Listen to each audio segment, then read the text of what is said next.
Good morning, students. It is Friday, February 25th, and if you've been watching the news, you realize that Russia is attacking Ukraine. They want to take control of their breadbasket. Ukraine is a major farming country, and a lot of the food that the Russians eat is from the fields of Ukraine.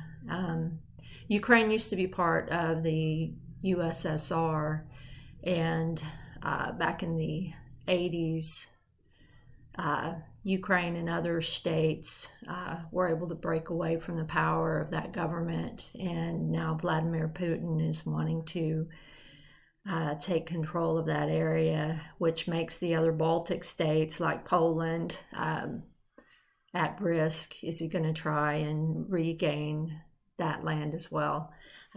So it's a horrific time in the world today, a very, very sad time. And the United States and Europe and other NATO alliance countries have put sanctions on Russia. But anyways, I hope that you're paying attention to the news right now. All right, we're going to go ahead and talk about Brunelleschi and Gibbons. Okay, so if you watched the last video, what you learned is we're going to talk about a competition for the second set of doors of the Florence Cathedral Baptistry, okay? And again, here's an image of that baptistry. So let's go ahead and learn about the two individuals who are going to be the main two contestants for this commission. So both Brunelleschi and Gibbons, they created a relief panel, and if you remember, the theme was the sacrifice of Isaac from the Old Testament in the Bible. So Brunelleschi was basically, he was the son of a lawyer and was trained as a goldsmith and a silversmith. Now Gibbons, he was the stepson of a goldsmith. So the scenes are framed by a quatrefoil design, which we saw in the first set of doors, that was made about 65 years prior. And the scene depicts the moment when Abraham stops the sacrifice of Isaac, when the angel comes down and tells him not to. All right. Now, Brunelleschi, this is his version of this scene, this moment. So here you see Abraham. Here you see Isaac on the altar. Over here, let me make this a little bit bigger. Over here, you see an angel coming down to stop him, and then you also see a young individual here in the bottom left corner in this lobe, and then this is a donkey, and then here's another individual in the bottom right hand corner, and then there's a sheep here. This looks like a little bit of a tree. So let's go ahead and take a look at this. Again, this is bronze. So Abraham has Isaac by the throat and is physically restrained by the angel. The thrust of Brunelleschi's Abraham, emphasized by the drapery folds, is also more energetic than what we see in Gibbons' example, which we'll look at next. This sturdy and vigorous interpretation of the theme has a bit of the emotional agitation of the panels that Giovanni Pisano made for his set of doors 65 years prior. Abraham seems all at once to have summoned the dreadful courage needed to kill his son at God's command. He lunges forward, drapery flying, exposing the desperate violence, Isaac's throat to the knife. Okay, so it's a moment of, it's called terribilità, all right? It's an Italian word. It means something horrific is about to happen. Matching Abraham's energy, the saving angel darts in from the left, arresting the strike just in time. Brunelleschi's figures are now carefully conserved, and there are elements of a new realism in them. Yet his composition is perhaps overly busy, and the figures of the two servants and the donkey are not sufficiently subordinated to the main action. So there's two servants down here at the bottom. So Brunelleschi cast his panel in several pieces. So these are actually several bronze pieces that are put together, okay? Brunelleschi quotes a specific ancient sculpture in the seated figure at the lower left. It repeats the pose of the well-known Hellenistic statue, the thorn puller. So this young servant, he's pulling a thorn out of his foot, okay? And it reverts back to an ancient Greek sculpture called the thorn puller.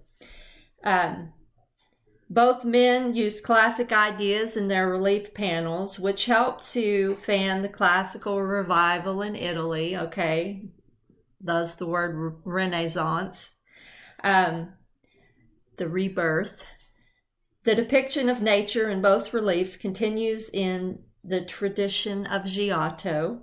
Landscape forms provide a narrow but convincing three-dimensional space in which the surfaces rationally support the figures and the architecture. So in each case, the cubic altar, this altar is shaped like a cube or a box, on which Isaac kneels, is set at an oblique angle, okay? So the edges are going to be parallel. They're not actually going to go back toward the vanishing point. They're going to be parallel to each other. To the relief surface, so that, as with Giotto's architecture, the sides imply a recession in space. So let's go ahead and look at Gibbons panel. Okay, let me take it back so you can see the full thing. Now with Gibbons' image of Isaac, the vigor and strength that we saw in Brunelleschi's depiction are subordinated to grace and smoothness. Little of the awfulness of the subject appears. All right, so let me go ahead and make it a little bit bigger, and I'm sorry, this image looks a little blurry to me, unfortunately. Abraham sways elegantly in a similar Gothic S curve. So here's Abraham, he's got his arm pulled back, the knife. Here's Isaac on a cubic altar, and then we see a rock formation here, and here comes the angel in the top right hand corner to stop Abraham, and here's a donkey with, it looks like, two servants over here on the left. Now the figure Isaac, beautifully posed and rendered, recalls ancient classicism and could be regarded as the first really classicized nude figure since antiquity. Isaac is nude in this image, and this was seriously the first nude image since antiquity, since ancient Greek sculptures, ancient Greek and Roman sculptures, okay? No images during the whole span of the Middle Ages depicted anyone nude. Gibbons was trained as both a goldsmith and a painter, and he has skilled treatment of the fluent surfaces with their sharply and accurately incised detail, evidence of his goldsmith's art and craft. As a painter, he shares the painter's interest in spatial illusion. The rocky landscape seems to emerge from the plank panel toward us, as does the strongly foreshortened angel. So this angel is coming towards you. So that's called foreshortening, like my fist coming towards you. Sorry. This is a foreshortened angle of my fist. Much different than if you see it, well, let me pull back. You see it like this. All right, if it's coming towards you, it's foreshortened. All right, it's hard to draw something that's foreshortened. Let me turn my volume down on my cell phone. Now,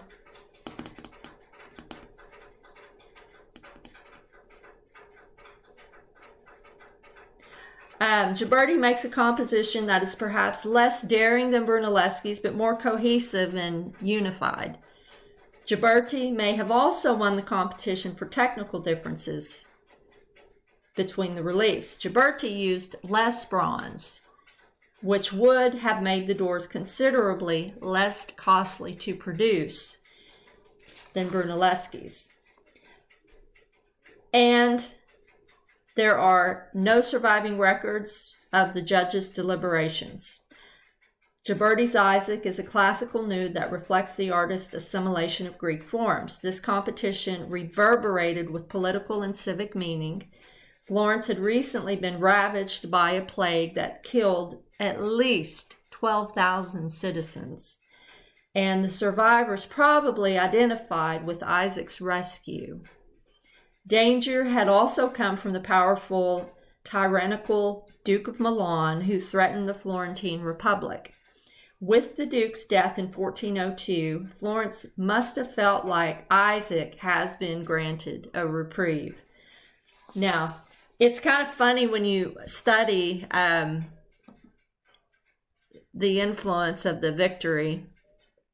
Giberti describes his victory in terms that reflect the egotism and the cult of fame. Okay, don't let your head get swelled if you do good in life. You'll get a little too big for your britches, is one of those old sayings. This is what he wrote about himself winning this competition. To me was conceded the palm of the victory by all the experts and by all who had competed with me. To me, the honor was conceded universally and with no exception. To all, it seemed that I had at that time surpassed the others without exception, as was recognized by a great council and an investigation of sculptors of gold, silver, and marble. There were 34 judges from the city and other surrounding countries. The testimonial of the victory was given in my favor by all. It was granted to me and determined I should make the bronze door for this church.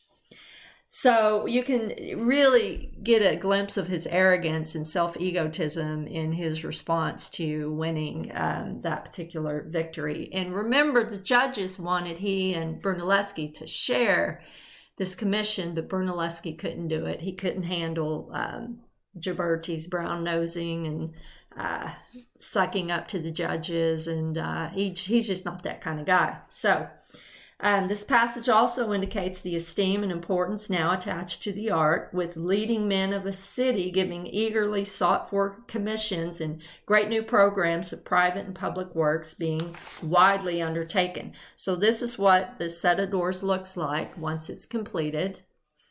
And I'll go ahead and make that a little bit smaller.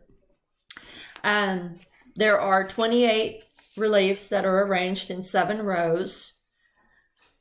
So just like the previous set of doors that was made 65 years prior, this is created in the same structure, but just a different subject matter.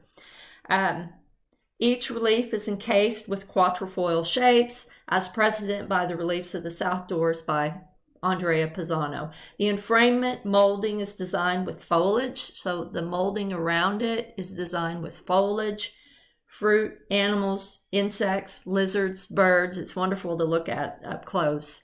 Each intersection, a head represents a male or female prophet. And I might have an image of that, but then I might not. Nope, I don't. Sorry.